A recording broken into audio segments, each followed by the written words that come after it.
Peter, let's look at today.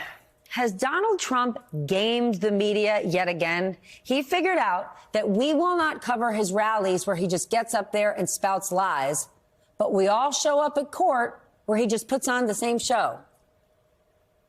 Yeah, look, this is his campaign, right? His campaign this year, and this is not just today, we're going to see this time and time again all year, is going to be from the courthouse steps.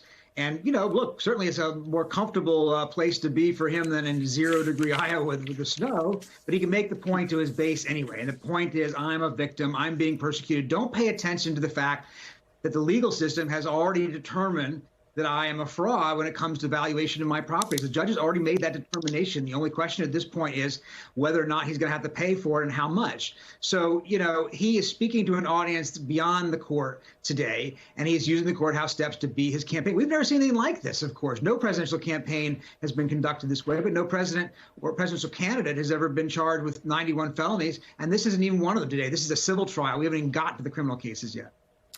Barbara, let's talk about the judge who originally said, nope, Trump cannot get up here and speak. And if he does, no grievances, no nonsense. The judge then changed his mind, gave him 5 minutes, and Trump got up there and did exactly what we thought he was going to do. Are there no consequences for him? Yeah, you know, Trump is fond of saying that he gets singled out for special treatment by the courts, and that special treatment is better than anyone else would get. So why does he get it? He is not held. Yeah, he's not held at a higher standard. He's given special treatment. I think the judge wanted to avoid exactly this scenario. He said, if you want to present your closing argument, you can, but you have to abide by the same rules all of the lawyers abide by, referring only to the evidence, talking about the facts, talking about the law, not engaging in hyperbole or insults. And so instead, that's exactly what Trump proceeded to do. The judge indulged it to some extent when he asked the lawyers to control their client. Donald Trump just sort of ended things and stormed off in a huff. So he said what he wanted to say, and he made the points that I think will score points with his base. So he wins the day. Why are there no consequences for him? Well, I think Judge Engoron knows that he has the ultimate decision and the ultimate power here because he's going to decide this case. He has the ability to impose $370 million in disgorgement against Donald Trump. He has the ability to take away his ability to run businesses in New York and to force him to liquidate his properties in New York. So I think that he was willing to indulge 5 minutes of histrionics to perhaps avoid some of the same kind of things that Donald Trump has said about silencing him and muzzling him. Just go ahead, say what you want to say, and ultimately it's the judge who's going to have the last word here. Michael, the Biden campaign is obviously watching this. Are they frustrated that Donald Trump continues to get all this attention, or are they happy because they're saying, let him put on this show, let him create this chaos and show the American people what he is and what he's offering them? The case that the Biden campaign really wants to prosecute against Donald Trump is not in a court of law. It is on the campaign trail. You've seen that very clearly from how President Biden has started his year, 2024. I was with him near Valley Forge, Pennsylvania last week when he delivered that blistering attack on President Trump as a threat to our democracy, following it up with that trip to South Carolina this week, talking about the threat of political violence that we still face in this country because of the climate of violence that Donald Trump, frankly, has stoked during his time in office and in the public square. The view of the campaign is that, listen, there is a job for state, local, federal prosecutors to make the case against Donald Trump in all of these various cases that he's facing. Their job is to beat him at the ballot box, and they think, frankly, we should be doing more to focus on the kinds of things Donald Trump is proposing to do if he were given 4 more years in the White House. They think that's what's more effective also with those swing voters that are so important. And Steph, it's obviously a stark contrast to what Donald Trump wants to do, obviously focusing on the courtroom. The way that the Biden team has handled, obviously, what we saw and what I was covering outside the federal courthouse today here in L.A., the White House keeping very much an arm's length from what the case and the prosecutors are obviously doing. The firewall between the Justice Department is very solid, but also between the legal strategy of Abbe Lowell on the part of Hunter Biden. He's pursuing a very aggressive strategy and one that some White House advisors and political aides would rather not see happening at this point. Peter, well, the former president is changing his messaging slightly. I want to play something he said last night. I'm not going to have time for retribution. Remember this, our ultimate retribution is success. I'm sorry, where did he get that line? Because I have seen fundraising emails. We've seen him at the podium specifically say it is all about retribution. He's promised it at rallies. Why is he changing his tune? He has promised at rallies. He promised it just hours earlier in one of those fundraising emails you mentioned. It literally came out just a few hours before that comment in which it said in all caps, "I am your retribution." So I wouldn't take too much. I wouldn't take what he said last night to be the final word on it. He just seemed to be basically reacting to criticism of him for saying it, but that doesn't mean he doesn't actually still think it. It doesn't mean he won't actually continue to use that line. You know, Donald Trump says what he says in any given moment, and the consistency has never been his, number one priority. He also said last night, "I'm not going to be a dictator," after having said, "I'm going to be a dictator, but only on day one in order to do a couple of things, and then I'll stop being a dictator." And last night he assured everybody he doesn't plan to be a dictator. He's all over the place. He likes to say what he likes to say at any given moment.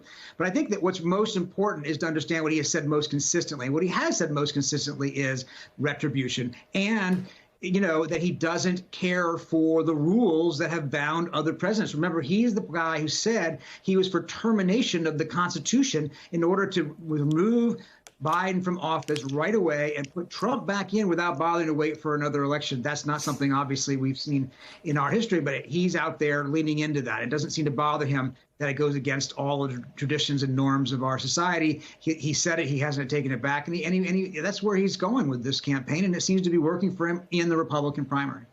Barb, the former president has had a lot to say about New York AG Tish James and her fraud case against him, but there was one specific point that I want to highlight. She did this to Exxon, and they drove Exxon out of New York. Exxon paid billions of dollars of taxes. They're now living in Texas. Exxon is very happy in Texas. Other companies, because of what's happening here, are going to be moving out of New York also. Tish James drove Exxon out of New York. For fact's sake, Exxon left New York in 1989 when Tish James was working at the Legal Aid Society. And how he continues to say this is about election interference. Tish James opened this investigation in 2019, long before this election. All of this is nonsense. But what impact do these lies that he's pushing have on the justice system when you've got a defendant just pushing these kind of things? Yeah, so ordinarily in a civil or a criminal case, a lawyer in closing argument would be barred from making that kind of an argument. The motivation or the history of the prosecutor is of absolutely no relevance in deciding whether this defendant is liable for the claims that are asserted in the complaint against him, period. So to bring in all of this other stuff has nothing to do with this case. And Donald Trump may or may not know that. That's why the judge didn't want him to speak out. But it does smear the attorney general in the eyes of the public. The public is less likely to fact check than you are. Someone will hear that and believe it to be true and think of Tish James as someone who is out to get business and out to get middle America. And so Donald Trump gets away with these kinds of things by saying things that are false, knowing that very few people will follow up on them. That's why it's great that you, Stephanie, make sure to correct the record. 1989. All right, Mr. Memoli, let's talk about why you are in California. Hunter Biden, this tax case, as well as the House GOP probe, they are both moving forward just as the election is getting underway. What is the Biden campaign strategy around this?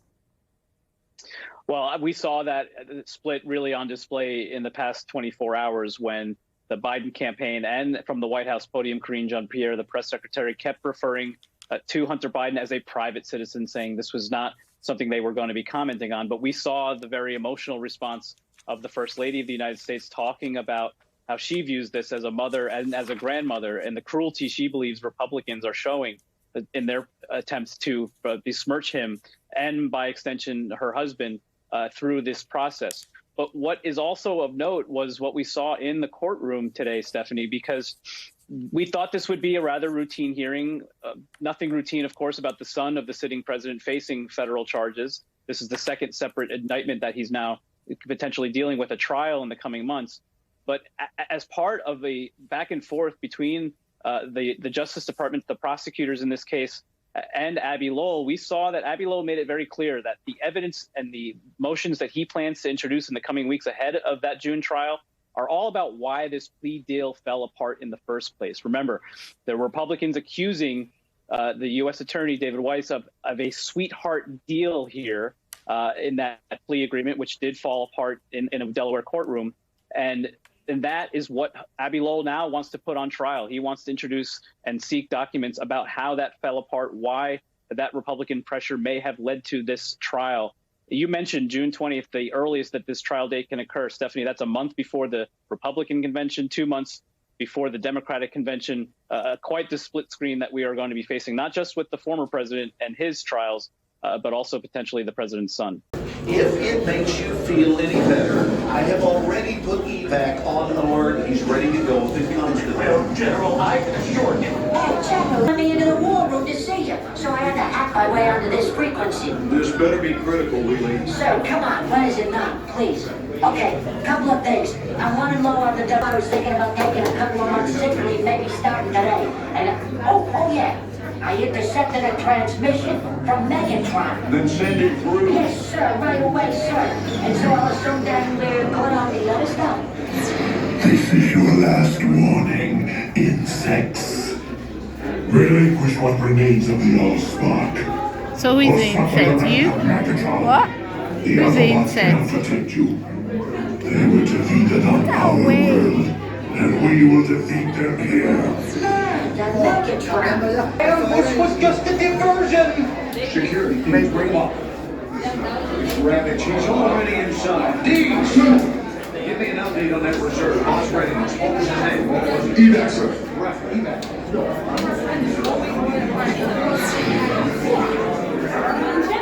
She's right in front.